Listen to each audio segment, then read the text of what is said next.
नमस्कार. आज आपण पुणे जिल्हा विज्ञान अध्यापक संघ आणि इजी टेस्ट यांच्या संयुक्त विद्यमाने इयत्ता 10वीच्या विद्यार्थ्यांसाठी लॉकडाऊनच्या काळामध्ये सर्वच विद्यार्थी घरी आहेत, त्यांना शाळेमध्ये एकत्र येण्यास प्रबंध असल्यामुळे आपल्याला हॅलो ओके ओके चालेल. आपल्याला काही निर्बंध असल्यामुळे आज आपण इझी टेस्टच्या माध्यमातून त्यांच्या प्लॅटफॉर्मवरून आपण हे ऑनलाईन व्याख्याने किंवा मार्गदर्शन वर्ग सुरू केलेले आहेत. हे वर्ग काही तांत्रिक अडचणीमुळं थोडेसे मागं पुढं होतील, पण दररोज गणित आणि विज्ञान मराठी आणि सेमी माध्यमातून आमचा घेण्याचा निश्चितच प्रयत्न असणार आहे.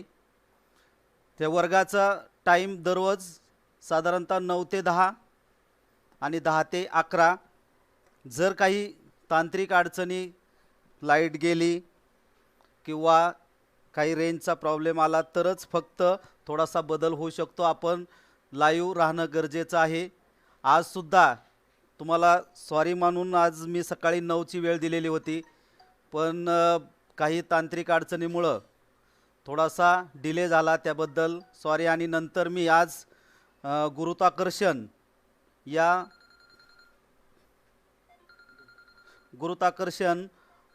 या भागाला सुरुवात करत आहे 10वीचे.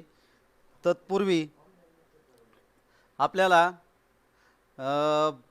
जो सायन्स आणि टेक्नॉलॉजी भाग 1 चॅप्टर, त्यातला पहिला ग्रॅव्हिटेशन म्हणजेच गुरुत्वाकर्षण, या प्रकरणाचा अभ्यास करण्यापूर्वी इयत्ता 9वीला जो काही भाग झालेला आहे त्या भागावर आपल्याला थोडासा प्रिव्ह्यू म्हणजे थोडे आठवून पाहूया. या भागावर आपल्याला जाणं फार गरजेचं आहे, कारण विज्ञान हा विषय पुढं भविष्यात ज्या स्पर्धा परीक्षा आहेत 11वी आणि 12वीच्या नंतर, JEE असेल, नीट असेल किंवा पुढं जाऊन MPSC UPSCच्या परीक्षेची तयारी आपल्याला आत्तापासूनच करावी लागणार आहे. त्यामुळं ह्या पुस्तकामध्ये रचना करताना विज्ञानाच्या की पाठीमागं काय झालेलं आहे त्याच्यावर थोडंसं आठवणं फार गरजेचं आहे. मी सुद्धा आज थोडंसं आठवून आपल्याला पाठीमागं नेण्याचा थोडासा प्रयत्न करणार आहे आणि तो भाग फार महत्त्वाचा आहे. काही प्रश्न आपल्या पुस्तकामध्ये दिलेले आहेत. आता त्यापूर्वी आपण अशा प्रकारच्या ऑनलाईन व्याख्यानामध्ये वही, पेन आणि स्वतःचं नियंत्रण, हेडफोन कानाला लावून आपण ऐकत बसणे आणि पूर्ण कॉन्सन्ट्रेशनने सर्व जे काही सांगतील ते नीट व्यवस्थित मन लावून ऐकणं गरजेचं आहे. तर मित्रांनो, आपण आज सुरुवात करूया. पुस्तकामध्ये आपल्या 3 प्रश्न विचारलेले आहेत, त्या 3 प्रश्नांकडे जाऊया. आणि ह्या प्रकरणामध्ये 10वीला आपल्याला काय शिकायचं आहे तर गुरुत्वाकर्षण प्रकरण, त्याच्यामध्ये एकूण 7 घटक आहेत आणि त्यातले उपघटक अजून आहेत. तर पहिला जो घटक आहे ग्रॅव्हिटेशन म्हणजेच गुरुत्वाकर्षण, याच्याबद्दलचा सर्व जो काही इतिहास आहे तो इतिहास आपण कधीतरी कुठंतरी ऐकलेला असतो की गुरुत्वाकर्षणाच्या बद्दलचा. त्याच्यामध्ये आपल्याला दुसरा शिकायचा आहे की इयत्ता 7वीला, 8वीला आणि 9वीला आपण सर्क्युलर मोशन आणि या भागावर पाहिलेले सेंट्रिपिटल फोर्स आपण नेहमी दैनंदिन जीवनामध्ये ते अनुभवतो, काही कृती करत असतो. त्या कृतीतूनच आज आपण सेंट्रिपिटल फोर्स शिकणार आहे, म्हणजे वर्तुळाकार गती आणि अभिकेंद्री बल. त्यानंतर न्यूटनच्याही अगोदर जे शास्त्रज्ञ आहेत केप्लर्स, त्यांचे नियम, आणि त्यांच्याही अगोदर ॲरिस्टॉटल वगैरे जे इसवी सनाच्या पूर्वी ज्यांनी अभ्यास केलेला आहे त्या सर्वच शास्त्रज्ञांना धन्यवाद देणार. न्यूटनसुद्धा म्हणतात की मी त्यांच्या खांद्यावर बसूनच मी सर्व काही शिकलेलो आहे, म्हणजे त्यांचा तो एक मोठेपणा आहे. असे केप्लरचे नियमसुद्धा अभ्यासायचे आणि नंतरच न्यूटनच्या नियमांचा शोध लागलेला आहे. आता पुढं आपल्याला पाहायचं आहे की Newton's universal law of gravitation, न्यूटनचा वैश्विक गुरुत्वाकर्षणाचा सिद्धांत. त्यानंतर acceleration due to the gravitational force of the earth's म्हणजे पृथ्वीचे गुरुत्वीय त्वरण म्हणजे काय. आता त्यानंतर मुक्त पतन मुक्तिवेग म्हणजे काय याच्याबद्दल आपण पाहणार आहोत. आता पुढं आपण पाहतोय की ग्रॅव्हिटेशन, आता हे सेमीच्या मुलांसाठी gravitation, circular motion and centripetal force, Kepler's law, Newton's universal law, gravitation, acceleration due to gravitational force of earth, free fall and escape velocity. आता आपण थोडं आठवूया. हे प्रश्न आपण अभ्यासलेले आहेत. एखाद्या वस्तूवर बल लावल्यास काय परिणाम घडून येतो. दुसरा प्रश्न, तुम्हाला बलाचे कोणते प्रकार माहीत आहेत. आणि तिसरा प्रश्न आहे गुरुत्वाकर्षण बलाविषयी तुम्हाला काय माहीत आहे. आता या 3 प्रश्नांची उत्तरं आपल्याला इयत्ता 9वी मध्येच आपण ते अभ्यासलेले आहेत. पण आता पुढे जाऊन ते आठवणं आणि त्याच्याबद्दल आपल्याला माहिती करून घेणं गरजेचं आहे. त्यासाठी काही हे प्रश्न इंग्लिशमध्ये आहेत. तर एखाद्या वस्तूवर बल लावल्यास काय परिणाम घडून येतो. तर लक्ष द्या. एक पहिलं जे उदाहरण आहे की एक मुलगा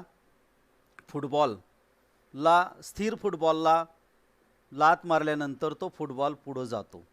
म्हणजेच यावरून आपण असं म्हणू शकतो की स्थिर वस्तू गतिमान होऊ शकते.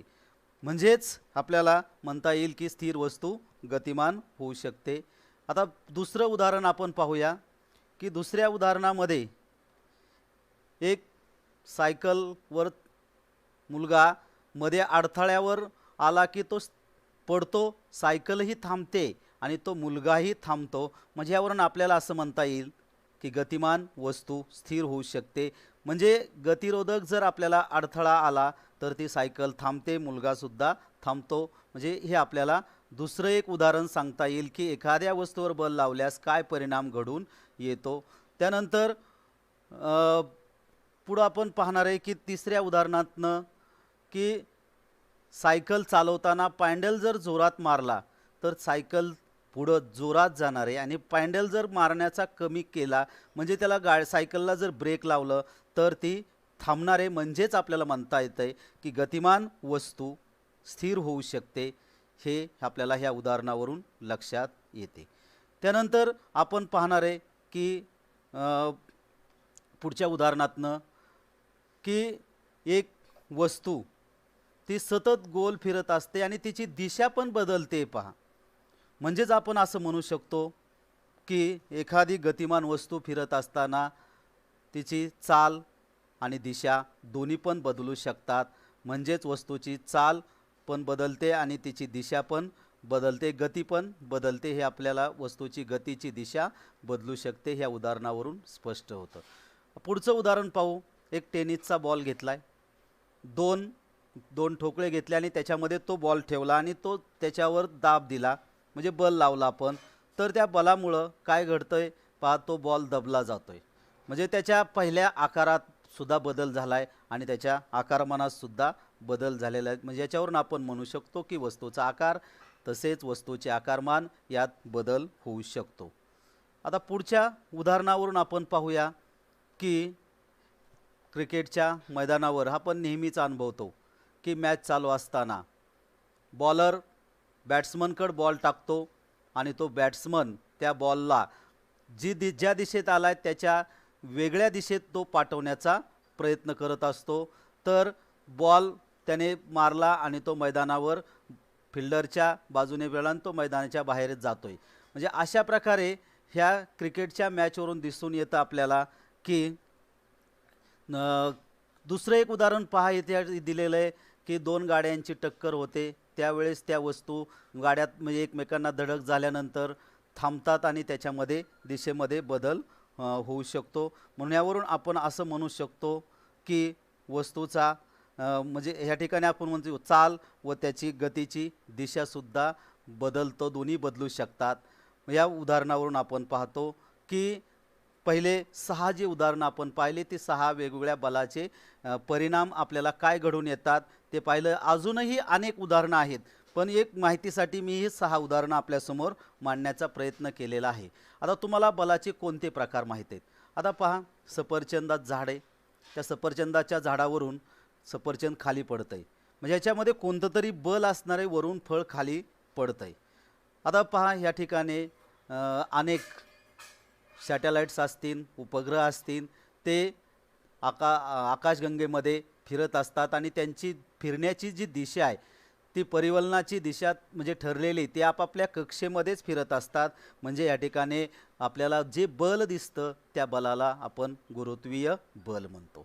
आता आपण पुढचं उदाहरण पाहूया की आपण पाहतो की विद्युत चुंबकाच्या म्हणजे चुंबकाच्या भोवती जर आपण विद्युत धारा केली आणि त्याच्या भोवती काही लोखंडाचे म्हणजे कण कीस टाकला तर त्या ठिकाणी आपल्याला त्याच्या बलरेषा दिसतात. पाच चुंबकामध्ये बलरेषा म्हणजे दक्षिण ध्रुवाकडून निघून त्या उत्तर ध्रुवाकडे गेल्याचे आपल्याला जाणवत दिसतात. अशा प्रकारे हे जे बल असतं ह्या बलाला आपण विद्युत चुंबकीय बल म्हणतो. आता पुढचं उदाहरण पाहू. इथं एक अणू घेतलेला आणि अणूच्या केंद्रकामध्येच पहा सर्वजण बाकीचे सर्व जे अणू आहेत त्याच्यामध्ये प्रोटॉन आणि न्यूट्रॉन यांच्यामध्ये जे बल असतं ते बल आणि इलेक्ट्रॉन त्याच्या भोवती फिरतात. ह्या प्रकारचं जे बल असतं ह्या बलाला अणुकेंद्रकीय बल म्हणतात. त्यानंतर आपण या उदाहरणावरून असं म्हणू शकतो की दोन प्रश्नांची उत्तरं आपल्याला मिळाली, त्यांच्या उदाहरणावरून स्पष्टीकरण केलं. आता तिसऱ्या प्रश्नाकडे आपण जाऊया. गुरुत्वाकर्षण बलाविषयी तुम्हाला काय माहिती आहे? आता गुरुत्वाकर्षण बल एक विश्वामध्ये वैश्विक बल म्हणून आपण त्याला म्हणतो. पृथ्वी भोवती चंद्र फिरतो किंवा अनेक सूर्याभोवती अनेक उपग्रह फिरतात, पृथ्वी स्वतःभोवती फिरते आणि सूर्याभोवती फिरते. ह्याच्यामुळे त्यांची जी कक्षा ठरलेली आहे म्हणजेच कोणत्याही विश्वातील दोन वस्तूमध्ये एक कोणतं तरी बल प्रयुक्त असते. आणि पहा इथं दोन उदाहरण घेतले, दोन बॉल घेतले आणि त्यांच्यामध्ये टक्कर झाल्यानंतर ते एकमेकांमागं ढकलले जातात. त्यामध्ये ज्याचं वस्तुमान वगैरे ह्याच्या सगळ्या बऱ्याच गोष्टींवर ते अवलंबून असतं. आणि हे आपण पाहतो की पुढच्या उदाहरणावरून अजून आपल्याला स्पष्ट होईल की अनेक कृत्रिम उपग्रह त्याच्या कक्षेमध्ये फिरत असतात. आणि हे आपण पाहतो की आणि अनियमित आकाराच्या वस्तूसुद्धा फिरतात आणि त्या एकमेकांच्या समान अंतरावर फिरणाऱ्या सुद्धा अनेक घटना पाहतो. म्हणजे हे जे बल आहे ह्या बलाला गुरुत्वाकर्षण बल हे वैश्विक बल आहे. म्हणजे विश्वातील कोणत्याही दोन वस्तूंमध्ये हे प्रयुक्त होते आपण पाहतो. गुरुत्वाकर्षण बलाची कल्पना व चंद्रावरील गुरुत्वीय बल. आता चंद्रावरचं जे गुरुत्वीय बल आहे ते चंद्रावरचं गुरुत्वीय बल आपल्याला 10वीच्या म्हणजे जे पुस्तकामध्ये आत्ता जो भाग दिलेला आहे त्या बलाकडे आपण जाण्याचा प्रयत्न करणार आहे. आता गुरुत्वाकर्षणाचे बल एक वैश्विक बल आपण पाहिलं. पृथ्वीवरील दोन वस्तूंमध्ये नव्हे तर कोणत्याही दोन खगोलीय वस्तूंमध्ये बल प्रयुक्त होते हे आपण पाहिलं. बलाचा शोध कसा लागला ते आपण जाणून घेण्याचा प्रयत्न करूया. आता गुरुत्वाकर्षण ग्रॅव्हिटेशन गुरुत्वाकर्षणाचा जो इतिहास आहे की गुरुत्वाकर्षणाचा शोध आपल्याला माहीत आहे सर आयझॅक न्यूटन यांनी लावला. हे तुम्हाला माहीतच आहे की असं म्हणतात की झाडावरून सफरचंद खाली पडत असलेले म्हणजे पाहिलेले न्यूटनने त्याच्या आधी सर्वांनीच पाहिलेलं होतं. पण न्यूटनच्या डोक्यामध्ये ते विचार का आले? पहा ते सफरचंद पडताना वरून पडलं ते त्या लंब दिशेतच पडतं. मग न्यूटनला विचार आला ते तिरके का पडत नाही किंवा ते क्षितिज समान रेषेत का जात नाही? हा विचार आला. डोक्यामध्ये वेगवेगळ्या प्रकारची गणितं सुरू झाली आणि नंतर त्यांनी हे सफरचंद क्षितिज लंब दिशेत सरळ खाली पडतात म्हणजे खालीच का पडतात, तिरकी का पडत नाही, अशा अनेक प्रश्नांनी त्यांच्यामध्ये म्हणजे कहर केला आणि त्यांचे विचार सुरू झाले. मित्रांनो, ज्यावेळेस डोक्यामध्ये आपल्या विचार सुरू झाले पाहिजेत, कोण काय केव्हा कोठे असे ज्यावेळेस आपल्या मनामध्ये प्रश्न निर्माण होतात त्यावेळेसच शोधाला सुरुवात होते असं आपण म्हणू शकतो. बऱ्याच विचारांती निष्कर्ष असा काढला की पृथ्वी सफरचंदाला स्वतःकडे जर आकर्षित करून घेत असेल तर आकर्षण बलाची दिशा पृथ्वीच्या केंद्राकडे असेल.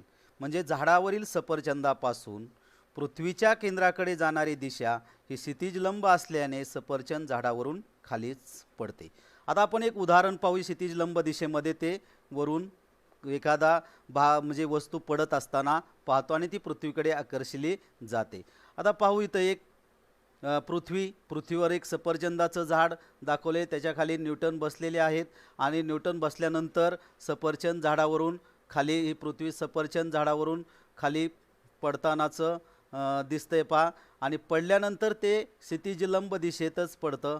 मग त्यानंतर असा विचार केला की पृथ्वीवर एक सफरचंदाचं झाड आणि त्याच्यावरून फळ खाली पडतंय. नंतर त्यांनी विचार केला की चंद्र सुद्धा पृथ्वीच्या भोवती फिरत आहे, म्हणजे त्या चंद्र किंवा पृथ्वी यांच्यामध्ये कोणतं तरी बल असलं पाहिजेत आणि ते गुरुत्वाकर्षण बल ह्या ठिकाणी आहे चंद्रावरचं, म्हणजे आणि ते पण क्षितिज लंब दिशेमध्येच दाखवलेलं आहे.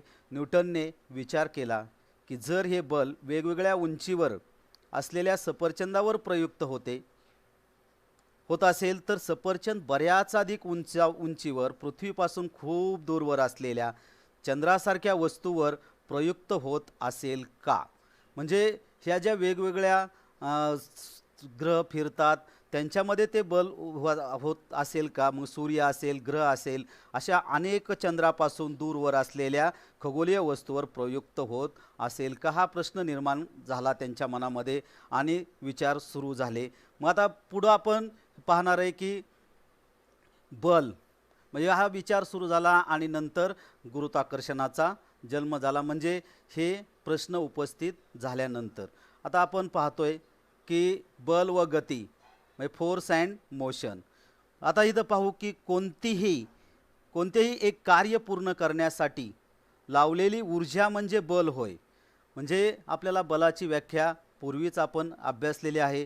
आता बलाचं एकक जे आहे ते न्यूटन आहे आणि एखाद्या वस्तूच्या स्थानात काळानुसार होणारा बदल म्हणजे गती. आणि ह्या गतीबद्दलच न्यूटनने असणारे 3 नियम सांगितलेले आपण गेल्या वर्षी 9वीच्या ह्याच्यात अभ्यासले आणि आत्तासुद्धा आपल्याला न्यूटनच्या गतिविषयक 3 नियमांबद्दलचा प्रश्न पुस्तकामध्ये मांडलेला आहे. आता 3 नियम कोणते सांगितलेत न्यूटनने, तर न्यूटनने गतिविषयक पहिला जो नियम सांगितला की जर एखाद्या वस्तूवर कोणतेही बाह्य असंतुलित बल कार्यरत नसेल तर तिच्या विरामावस्थेत किंवा सरळ रेषेतील एक समान गतीमध्ये सातत्य राहते. पहा एक उदाहरण दिलेलं आहे की वस्तू त्याच्या असंतुलित बल कार्यरत नाही, ते विरामावस्थेतनं सरळ एक समान गतीतच सातत्य राहतं. ही वस्तू एक समान गतीमध्येच आपल्याला गेल्याची दिसते. आता दुसरा जो नियम आहे की संवेग परिवर्तनाचा दर प्रयुक्त बलाशी समान परिणामाचे त्याचवेळी प्रयुक्त होणारे प्रतिक्रिया बल अस्तित्वात असते आणि त्यांच्या दिशा परस्पर विरुद्ध दिशेत होते. हे आपल्याला दिसतं की संवेग परिवर्तनाचा दर प्रयुक्त बलाशी समानुपाती असतो आणि संवेगाचे परिवर्तन बलाच्या दिशेत होते. हे उदाहरण आपण घेऊया की वस्तू पुढं ढकलली जाते म्हणजेच F=ma हे आपल्याला त्याच्यावरून लक्षात येतं. इथंच पण उदाहरण पहा, संवेगाचे परिवर्तन प्रयुक्त बलाशी समानुपाती असतं आणि संवेग परिवर्तन बलाच्या दिशेतच होते, हे आपल्याला ह्याच्यावरून दिसते. याला न्यूटनचा गतिविषयक दुसरा नियम म्हणतात. त्यानंतर आपण तिसऱ्या नियमाकडे जाणार आहे की रॉकेट आकाशात उडत असताना त्याच्यामध्ये जेवढ्या वेगाने ते वरती जाणार आहे तेवढ्याच वेगाने खाली येते. म्हणजे प्रत्येक क्रियाबलात समान परिमाणाचे त्याचवेळी प्रयुक्त होणारे प्रतिक्रिया बल अस्तित्वात असते, त्यांच्या दिशा परस्पर विरुद्ध असतात. म्हणजे हा तिसरा नियम न्यूटनचा सांगितला आणि त्याची उदाहरणं आपण पाहिली. त्यानंतर आपण पुढं जाणार आहे की न्यूटनचा जो इतिहास आहे तो इतिहास आपण वाचणं गरजेचे की न्यूटनने कोणकोणत्या प्रकारचे शोध लावलेले आहेत. आता आपण वर्तुळाकार गती म्हणजे सर्क्युलर मोशन म्हणजे काय याच्याबद्दल अभ्यास करणार आहोत. एक उदाहरण करून पाहूया की एक दगड एका दोरीच्या टोकाला बांधा, दोरीचे दुसरे टोक आपल्या हातामध्ये धरा आणि इथं आकृतीत दाखवल्याप्रमाणे एका टोकाला दगड बांधायचा, एक टोक दोरीचं हातामध्ये धरायचं आणि वरती फिरवायचे, जेणेकरून दगड एका वर्तुळाकार दिशेत फिरेल या पद्धतीने ते फिरवायचं। त्या दगडावर तुम्ही काही बल टोकाला बांधला, दुसरे टोक हातात धरून जेणेकरून दगडावर ते फिरेल। आता इथं प्रश्न पहा, त्या दगडावर तुम्ही कोणते बल प्रयुक्त करत आहात का, हा एक प्रश्न निर्माण करायचा। प्रत्येक ठिकाणी आपल्याला विचार करायचा आहे।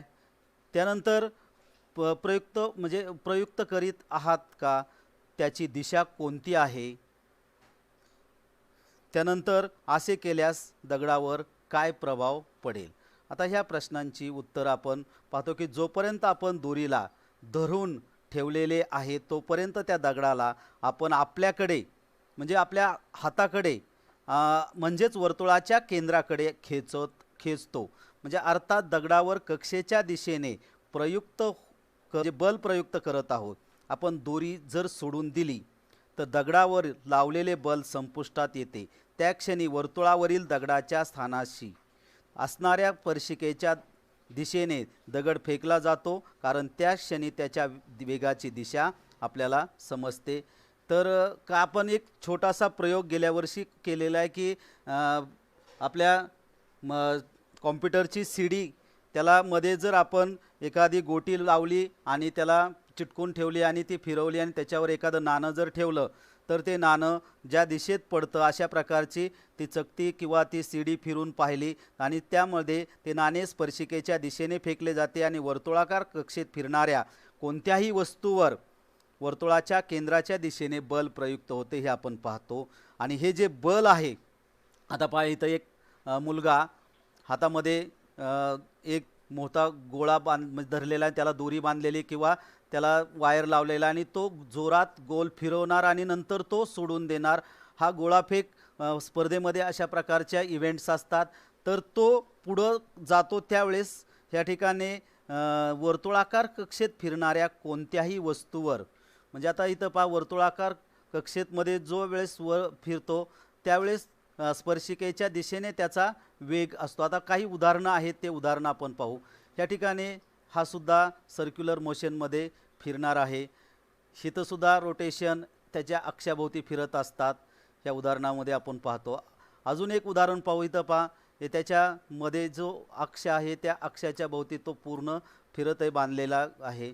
आता हे आपल्याला माहितीच आहे की बागेमध्ये जे खेळणे असतात त्या खेळण्यामध्ये अशा प्रकारची गोलाकार फिरत असतात, त्यावेळेची दिशा आपली बदलत असते। अशा प्रकारचं जे पाहतो आपण दुसऱ्या उदाहरणावरून पाहू की या ठिकाणी बादली मध्ये दोरी बांधायची, बादलीत पाणी भरायचं आणि गोल फिरवायचं। त्यावेळेस त्या ठिकाणी आपल्याला बादलीमध्ये जे बल या ठिकाणी मध्ये सेंट्रीफ्युगल बाहेरच्या बाजूने असणारे, आतल्या बाजूने सेंट्रीपिटल फोर्स असणारे अभिकेंद्री बल, आपल्याला अभिकेंद्री बलाचाच अभ्यास करायचा आहे। म्हणून यावरून वर्तुळाकार कक्षेत फिरणाऱ्या कोणत्याही वस्तूवर वर्तुळाच्या केंद्राच्या दिशेने बल प्रयुक्त होत असते, या बलास अभिकेंद्रिकीय बल म्हणतात, म्हणजे सेंट्रीपिटल फोर्स। म्हणजेच या बलामुळे वस्तू केंद्राकडे जाण्यास प्रवृत्त होत असतात। आता आपण पाहू या उदाहरणावरून की वर्तुळाकार कक्षेत फिरणाऱ्या वस्तूवर केंद्राच्या दिशेने बल प्रयुक्त होतं, या बलाला आपण अभिकेंद्रिकीय बल म्हणतात। म्हणजेच बलामुळे वस्तू केंद्राकडे जाण्यास प्रवृत्त होते। आतल्या बाजूने जे बल असतं त्याला सेंट्रीपिटल म्हणतात आणि बाहेरच्या बाजूने जे असतं त्याला सेंट्रीफ्युगल म्हणतात। आता आपण पाहतोय की पृथ्वीचा नैसर्गिक उपग्रह असलेला चंद्र एका विशिष्ट कक्षेत पृथ्वीभोवती परिभ्रमण करतो। आता हे परिभ्रमण करताना म्हणजे त्याची दिशा अर्थात त्याचा वेग सारखाच बदलत असतो। आता हे बदलत असताना त्याच्यावर काही बल सतत प्रयुक्त होत असेल काय, बलाची दिशा कोणती असेल, असे अनेक प्रश्न आपण पाहतो की जर असे बल नसते तर चंद्राची गती कशी राहिली असती, आपल्याला सौरमालेतील इतर ग्रह सूर्याभोवती असेच भ्रमण करतात का, त्यावरही असे बल प्रयुक्त होत असते का। आता हे जे प्रश्न खरोखरच आपण इथं थोडंसं थांबणं, प्रत्येक प्रश्नावर थोडंसं मनन चिंतन करणं गरजेचं आहे की काही बल सतत प्रयुक्त होत असेल काय, म्हणजे कोणत्याही वस्तूवर त्या बलाची दिशा कोणती असेल, बल नसते तर चंद्राची गती कशी राहिली असती, आपल्या सौरमालेतील इतर ग्रह सूर्याभोवती असेच भ्रमण करतात का आणि त्यावर असे बल प्रयुक्त होत असते का, अशा प्रश्नांबद्दल आपण या ठिकाणी चर्चा करणं आणि त्याच्यावर विचार करणं आणि त्याची उत्तरं शोधण्याचा प्रयत्न करू. त्यांची दिशा कोणती असेल. आता याबाबत आपण पाहूया पुढं की या प्रश्नांमधून आपल्याला काय मिळणार आहे.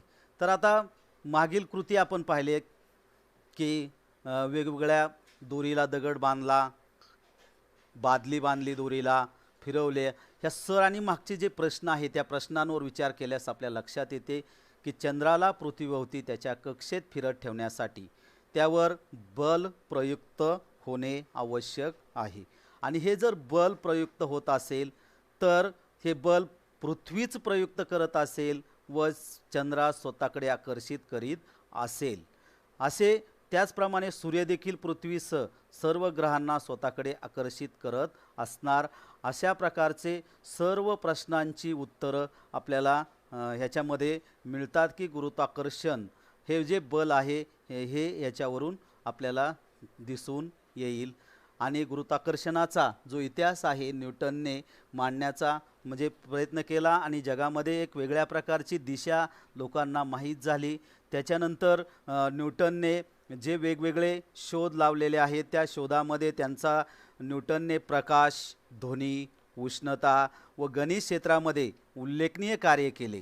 त्यांनी गणिताच्या एका नवीन शाखेचा शोध लावला. कॅल्क्युलस या नावे ओळखल्या जाणाऱ्या या शाखेचा गणित भौतिकशास्त्रातही मोठ्या प्रमाणात उपयोग केला जातो. न्यूटन हे परावर्तक दुर्बीण तयार करणारे पहिले शास्त्रज्ञ आपल्याला माहीत आहेत. आता हे सर्व शिकत असताना पाठीमागं आपण काय काय पाहिलं त्याच्यावर आपल्याला स्वाध्याय पूर्ण करणं गरजेचं आहे. आता प्रश्न कसे विचारले जाणार आहेत लक्ष द्या मित्रांनो. आपण पाहिलेले मागच्या मार्गदर्शनामध्ये की विज्ञानाचा पेपर म्हणजे कृतीपत्रिका तयार होत असताना ती कृतीपत्रिका आपल्याला पहिला जो प्रश्न आहे त्या पहिल्या प्रश्नातला एक मधला ए आकडा हा MCQचा असणार आहे आणि त्या MCQच्या प्रश्नाची उत्तरं कुठून बाहेरची विचारली जाणार नाहीत तर आपल्या पुस्तकामधलीच विचारली जाणार आहेत. मित्रांनो त्याच्यामध्ये 4 पर्याय दिले जातील आणि त्या 4 पर्यायापैकी एक पर्याय बरोबर असणार आहे. हा रिकाम्या जागा सोडा हा प्रश्न विचारला जाणार नाही पण त्याच्यामध्ये MCQचा प्रश्न विचारला जाणार आहे. म्हणून मी तुम्हाला थोडं सजेशन देतो की लाईन टू लाईन पुस्तकाच्या पहिल्या वळीपासून शेवटच्या वळीपर्यंत लाईन टू लाईन अभ्यास करायचा आणि त्यातल्या महत्त्वाचे जे शब्द आहेत त्या महत्त्वाच्या शब्दाला अंडरलाईन करून ठेवायचे आणि पुन्हा पुन्हा त्या शब्दावर आपलं लक्ष केंद्रित करायचे. आता गुरुत्वाकर्षणाचे बल हे डॅश डॅश असून ते पृथ्वीवरील 2 वस्तूंमध्ये नव्हे तर त्या कोणत्याही वस्तूमध्ये ते प्रयुक्त होत असते.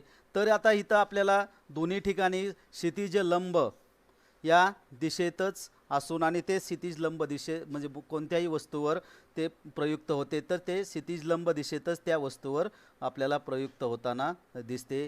गुरुत्वाकर्षणाचा शोध, त्यानंतर झाडावरून सफरचंद पडताना तिंबड दिशेने खाली पडते त्या बद्दल एखाद्या वस्तूवर बल लावल्यास काय परिणाम घडून येतो त्याची आपल्या दैनंदिन जीवनातली उदाहरणे आपल्याला सांगता आली पाहिजेत. त्यानंतर तुम्हाला बलाचे कोणते प्रकार माहीत आहेत दैनंदिन जीवनातली उदाहरणं सांगून आपल्या स्वमतावरचे जे प्रश्न आहेत ते प्रश्न जर लिहिले तर आपल्याला चांगले मार्क मिळतात. अभिकेंद्रिकीय बल म्हणजे काय, वर्तुळाकार गतीची उदाहरणं सांगा. त्यानंतर पृथ्वी, चंद्र यांच्यामध्ये कोणत्या प्रकारचं बल आहे, गुरुत्वाकर्षण म्हणजे काय, याच्यावर कुणी अभ्यास केला, असे जे प्रश्न आहेत त्या प्रश्नांचा आपण ह्या ठिकाणी पाहिलेले आहेत. मित्रांनो आपल्याला हे जे व्याख्यान आहे हे व्याख्यान जर आवडलं असेल तर चॅनलला लाईक करा, शेअर करा आणि ह्याचा जो व्हिडिओ तुमच्यासमोर येणार आहे त्याला कमेंट द्या, सबस्क्राईब करा आणि पुढच्या व्हिडिओसाठी व्याख्यानासाठी आम्हाला प्रोत्साहन मिळेल. त्यानंतर थँक्स फॉर वॉचिंग व्हिडिओ आणि लाईव्ह लर्न फ्रॉम होम हा जो उपक्रम आहे या उपक्रमाच्या अंतर्गत आपल्याकडून अशाच प्रकारचा प्रतिसाद मिळणं गरजेचं आहे. Thanks students, special thank for PDST guide me and easy test. धन्यवाद. अशाच प्रकारचं पुढच्या व्हिडिओसाठी आपण पुढच्या व्याख्यानासाठी जमणार आहोत, येणार आहोत, तुम्ही पाहणार आहे. धन्यवाद. आता पुढचा जो व्हिडिओ आहे तो व्हिडिओ आपण केपलरचे नियम आणि केपलरच्या नियमावरून पुढचे वजन, वस्तुमान आणि त्याच्यावरची उदाहरणं ह्याच्यावरचा आपण दुसरा व्हिडिओ पाहणार आहे. ह्या ठिकाणी आत्ता थांबूयात. धन्यवाद.